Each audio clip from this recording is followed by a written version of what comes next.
నమస్తే అండి. Welcome to our channel మన ఇంగ్లీష్ బడి. ఐ కమ్ టు విన్ మీ రాకేష్ వడ్డేపల్లి. ఈరోజు మనం గ్రామర్లో ఉండేటువంటి మరొక ముఖ్యమైన టాపిక్ మనం డిస్కస్ చేయడానికి వచ్చాం. ఆ టాపిక్కే క్వశ్చన్ ట్యాగ్స్. సో వాస్తవానికి మనం ఇంతకుముందు చేసుకున్నటువంటి వీడియోలు టెన్సెస్ గురించి మనం డిస్కస్ చేస్తున్నాం. టెన్సెస్లో కొన్ని ముఖ్యమైనటువంటి టెన్సెస్ గురించి మనం ఆల్రెడీ డిస్కస్ చేయడం జరిగింది. మరికొన్ని టెన్సెస్ పైన వీడియోస్ కూడా చేయాల్సి ఉంది. సో కాకపోతే చాలామంది స్టూడెంట్స్ కూడా సమ క్వశ్చన్ ట్యాగ్ ఒకసారి చెప్పండి అని తమ కామెంట్ బాక్స్లలో నాకు చెప్పడం జరిగింది. సో అందుకోసం నేను ఈరోజు ప్రత్యేకంగా ఆ స్టూడెంట్స్ దృష్టిలో పెట్టుకొని ఈ క్వశ్చన్ ట్యాగ్ అనేటువంటి ఈ వీడియోని నేను మీకు చేయడం అనేది జరుగుతుంది. ఇక మనం ఈ టాపిక్ని ఈరోజు డిస్కస్ చేసే కంటే ముందు నేను మీకు చేసేటువంటి ఒక చిన్న రిక్వెస్ట్ ఏంటి అంటే, మీరు కనుక నా ఛానల్ని మొదటిసారిగా చూస్తే సో కంపల్సరీ నా ఛానల్ని సబ్స్క్రైబ్ చేయండి. ముందుగా ఆ పక్కన ఉండేటువంటి బెల్ ఐకాన్ని మీరు యాక్టివేట్ చేసుకోండి. అంతేకాకుండా ఇక్కడ ఉండేటువంటి మనం చెప్పుకునే ఈ టాపిక్ని మీరు పూర్తిగా అంటే ఈ వీడియో మొత్తం కూడా చూడడానికి మీరు ప్రయత్నం చేయండి. ఓకే, మరి ఈరోజు మనం ఈ టాపిక్ డిస్కస్ చేస్తున్నాం. సో అందరూ కూడా జాగ్రత్తగా వినండి. Right, question tag. Question tag. Then can you say what is the definition of a question tag? మా క్వశ్చన్ ట్యాగ్ అంటే ఏంటి, ఎప్పుడు ఈ క్వశ్చన్ ట్యాగ్ని మనం యూజ్ చేయాలి? Let's see here the question tag.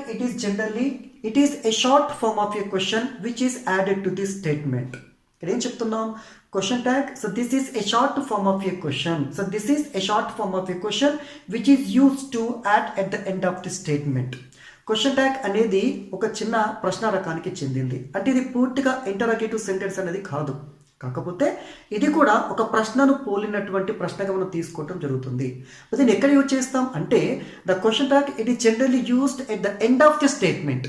ఒక స్టేట్మెంట్కి ఒక సాధారణ వాక్యానికి చివరిలో మనం ఈ క్వశ్చన్ ట్యాగ్ని యాడ్ చేయడం అనేది జరుగుతుంది.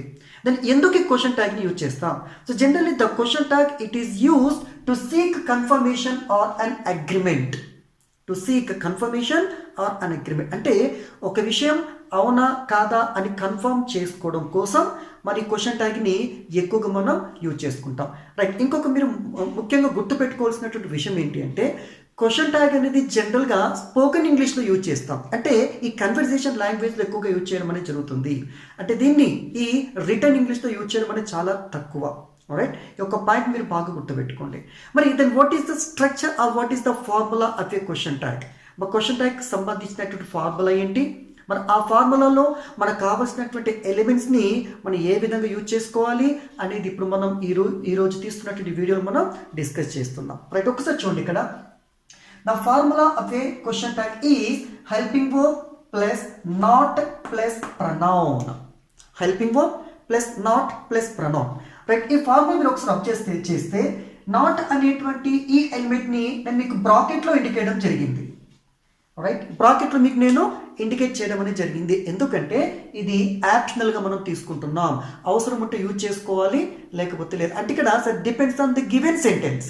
ఓకే, ఇచ్చినటువంటి వాక్యాన్ని బట్టి మనం నాట్ని యూజ్ చేసుకోవాలా వద్దా అనేది డిసైడ్ చేసుకోవాలి. ఇక్కడ ఏంటంటే see to make a question tag first of all we need helping verb. ఒక క్వశ్చన్ ట్యాగ్ చేయడానికి ముందుగా మనకు కావాల్సింది ఏంటి? ఒక హెల్పింగ్ వర్బ్ కావాలి. దెన్ ద నెక్స్ట్ స్టెప్ ఏంటి? With the use of not. Use చేయాలా వద్దా అంటే నాట్ మనం యూజ్ చేయాలా వద్దా అనేది సెకండ్ స్టెప్గా ఇక్కడ మనం తీసుకుంటాం. ఇక థర్డ్ స్టెప్లో ఏంటి మనకి? The using of pronoun. So pronoun మనం ఎప్పుడు యూజ్ చేయాలి, ఏ ప్రనౌన్ ఇక్కడ మనం తీసుకోవాలి అనే కాన్సెప్ట్ని ఇక్కడ మనం డిస్కస్ చేయడం అనేది జరుగుతుంది. రైట్, మరి ఎలా మనం ఈ క్వశ్చన్ ట్యాగ్ని ప్రిపేర్ చేయాలి అంటే to prepare a question tag then first of all we need the 3 requirements. Okay, ఏంటది? Helping verb with the using of the not and the next one pronoun. అంటే మనకు హెల్పింగ్ వర్బ్ కావాలి, నాట్ని use చేయాలా వద్దా అనేది మనం డిసైడ్ చేసుకోవాలి. దీంతో పాటుగా ప్రనౌన్కు సంబంధించినటువంటి డీటెయిల్స్ కూడా మనం గ్యాదర్ చేసుకోవాలి. ఈ మూడింటి సహాయంతో మనం క్వశ్చన్ ట్యాగ్ని ప్రిపేర్ చేయడం అనేది జరుగుతుంది. రైట్, చూడండి ఇక్కడ ఏం చెప్తున్నాం?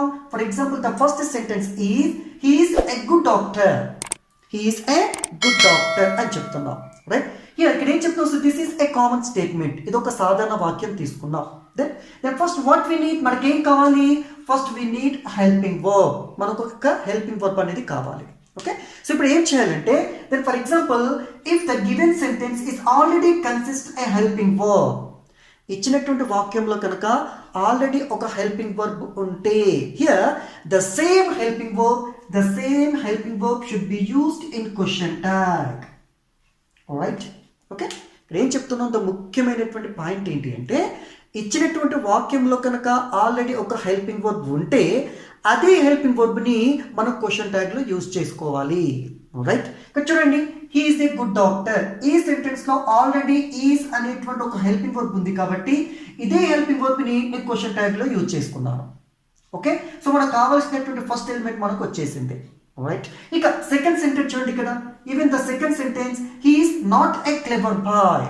He is not a clever boy. Right. Here, in this sentence also, the sentence consisted already a helping verb. So that is. ఈ రెండో వాక్యంలో కూడా ఈజ్ అనేటువంటి ఒక హెల్పింగ్ వర్బ్ని ఇక్కడ మనం యూజ్ చేసుకోవడం జరిగింది కాబట్టి ఇదే హెల్పింగ్ వర్బ్ని ఇక్కడ క్వశ్చన్ ట్యాగ్లో యూజ్ చేసుకున్నాం. ఇది మనకి మొదటి స్టెప్గా తీసుకుంటాం.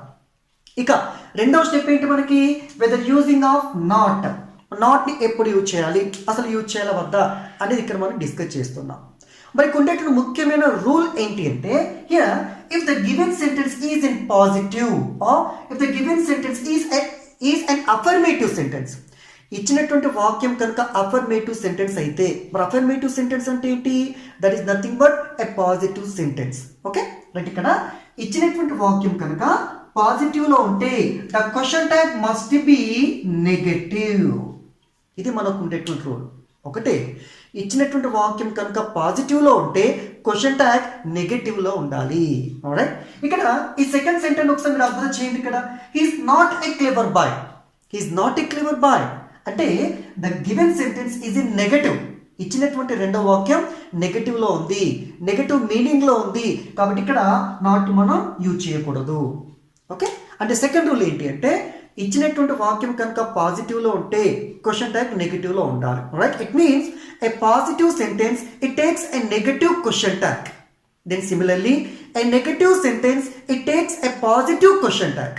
రైట్, సెంటెన్స్ కనుక పాజిటివ్లో ఉంటే క్వశ్చన్ ట్యాగ్ నెగటివ్లో ఉండాలి. సెంటెన్స్ కనుక నెగటివ్లో ఉంటే క్వశ్చన్ ట్యాగ్ అనేది పాజిటివ్లో ఉండాలి. రైట్, సో కాబట్టి ఇక్కడ ఏం చేసాం మనం, ఈ ఫస్ట్ సెంటెన్స్ మనకి పాజిటివ్లో ఉంది కాబట్టి క్వశ్చన్ ట్యాగ్ని ఇక్కడ మనం నెగటివ్లో తీసుకోవడం జరుగుతుంది. Right, then similarly in the second sentence then that is in negative meaning. ఇచ్చినటువంటి రెండో వాక్యం అనేది నెగటివ్లో ఉంది కాబట్టి ఇక్కడ మనం క్వశ్చన్ ట్యాగ్ని పాజిటివ్గా తీసుకుంటున్నాం. ఓకే, ఇక మనకు సెకండ్ స్టెప్ కూడా కంప్లీట్ అయిపోయింది. ఇక థర్డ్ ఏంటది, ద యూజింగ్ ఆఫ్ ప్రనౌన్. మన ప్రనౌన్ ఎప్పుడు యూజ్ చేయాలి అనేది ఇక్కడ మనం చూస్తున్నాం. రైట్, ఇప్పుడు గమనించండి. ఇక్కడ ఏంటి అంటే, if the subject of a sentence is already a pronoun, the same pronoun should be used in question tag. Okay, ఏం చెప్తున్నాం, ఇచ్చినటువంటి వాక్యంలోని సబ్జెక్ట్ కనుక ఆల్రెడీ ప్రనౌన్ అయితే అదే ప్రనౌన్ని ఇక్కడ మనం క్వశ్చన్ ట్యాగ్లో యూజ్ చేసుకోవాలి. ఓకే, మరి ఏంటి, ఇక ఇచ్చినటువంటి ఈ సెంటెన్స్లో హీఈస్ ఏ గుడ్ డాక్టర్ అనేటువంటి ఈ సెంటెన్స్లో the subject is he. Okay, the subject he it is already a pronoun, so the same pronoun should be used in the question tag. Okay, ఇచ్చినటువంటి వాక్యంలో సబ్జెక్ట్ అనేది ఆల్రెడీ ప్రనౌన్లో ఉంది కాబట్టి అదే ప్రనౌన్ని ఇక్కడ మనం క్వశ్చన్ ట్యాగ్లో యూజ్ చేసుకోవడం జరిగింది. ఇక చివరిలో క్వశ్చన్ మార్క్ని కూడా కంపల్సరీ యూజ్ చేసుకోవాలి. రైట్, మరి ఈ సెకండ్ సెంటెన్స్ గమనించండి, he is not a clever boy. మరి ఇంతో చెప్పుకున్నా కదా, ఇచ్చినటువంటి సెంటెన్స్ అనేది నెగటివ్లో ఉంది కాబట్టి క్వశ్చన్ ట్యాగ్ అనేది పాజిటివ్లో ఉండాలి. ఓకే, సో ఇక్కడ ఉండేటువంటి హెల్పింగ్ వర్బ్ని ఆల్రెడీ ఇక్కడ హెల్పింగ్ వర్బ్ ఉంది కాబట్టి దాన్ని తీసేసుకున్నాం. ఇది నెగటివ్లో ఉంది కాబట్టి ఇక్కడ నాట్ని యూజ్ చేయాల్సిన అవసరం లేదు. Next, then what about the pronoun, the pronoun. Okay, the subject of a sentence is already a pronoun, so the same pronoun is used in the question tag. Then what is the question tag here in the second sentence, is he. Okay, మరి మొదటి వాక్యంలో ఏంటి మనకి, isn't he అనేటువంటి question tag ఇక్కడ మనం తీసుకోవడం జరిగింది.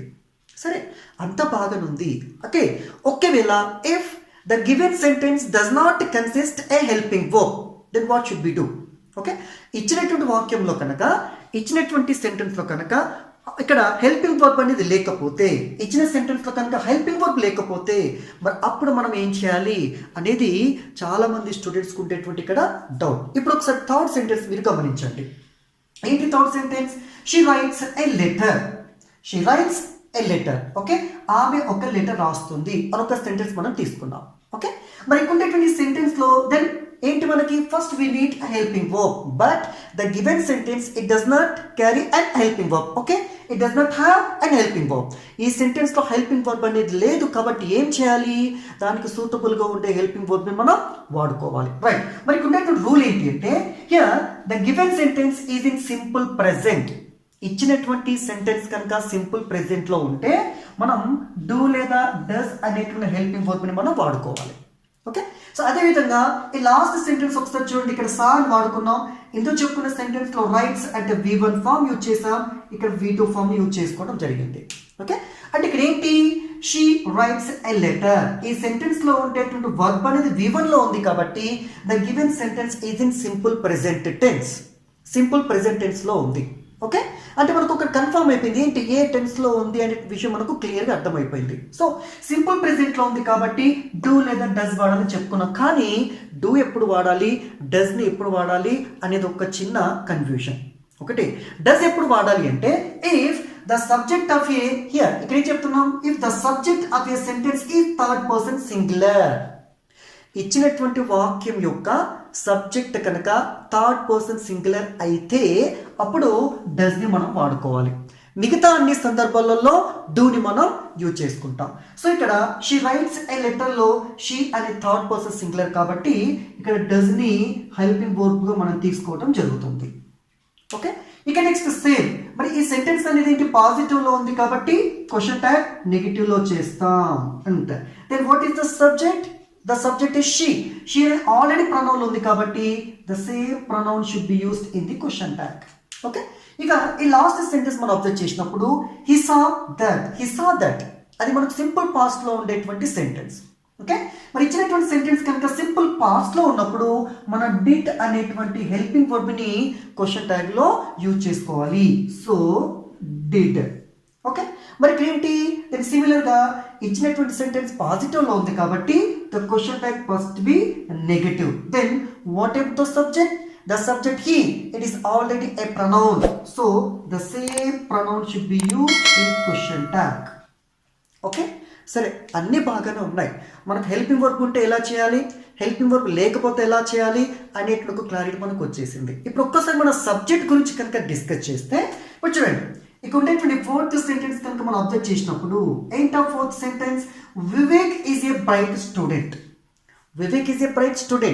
ఓకే సో దీనికి క్వశ్చన్ టైప్ ని ఎలా ప్రిపేర్ చేయాలి ఒకసారి మనం చూద్దాం రైట్ సో మనకు కావాల్సినటువంటి హెల్పింగ్ వర్బ్ ఈజ్ ఆల్రెడీ ఇక్కడ ఉంది కాబట్టి ఈజ్ ని మనం క్వశ్చన్ ట్యాగ్ లో తీసుకుందాం నెంబర్ 1 నెంబర్ 2 ఏంటి the given sentence is and affirmative sentence ఇచ్చినటువంటి వాక్యం అనేది మనకు పాజిటివ్లో ఉంది కాబట్టి క్వశ్చన్ ట్యాగ్ అనేది కంపల్సరీ నెగిటివ్లో ఉండాలి then what about the pronoun here the subject of a sentence is a noun ఇచ్చినటువంటి ఈ వాక్యం యొక్క సబ్జెక్ట్ అనేది మనకు నౌన్లో ఉంది మనకు ప్రొనౌన్ లేదు అప్పుడు ఏం చేయాలి అంటే here you have to select a suitable pronoun for the given noun ఇచ్చినటువంటి నౌన్కి సూటబుల్గా ఉండేటువంటి ప్రొనౌన్ని మనం సెలెక్ట్ చేసుకోవాలి ఎలా చేసుకోవాలి ఇక్కడ మీకు బాక్స్లో క్లియర్గా ఇచ్చాను okay here for example if the noun indicates the name of a man you have to use the pronoun he ఇచ్చినటువంటి నౌన్ కనుక అంటే ఇక్కడ ఏంటి ఒక జంటకి సంబంధించిన పేరు కనుక ఇండికేట్ చేస్తే హీని యూజ్ చేసుకోవాలి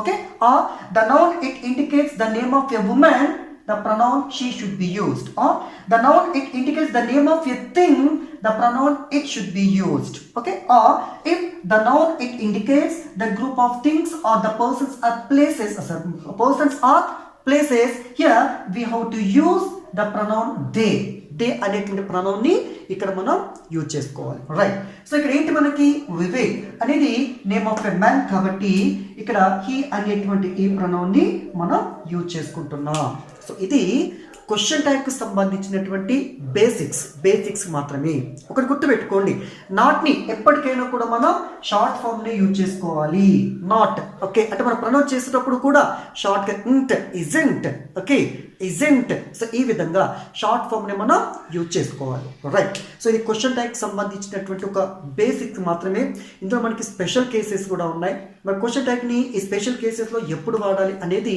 మన నెక్స్ట్ వీడియోలో మనం చూడడం అనేది జరుగుతుంది అంతవరకు సెలవు నమస్తే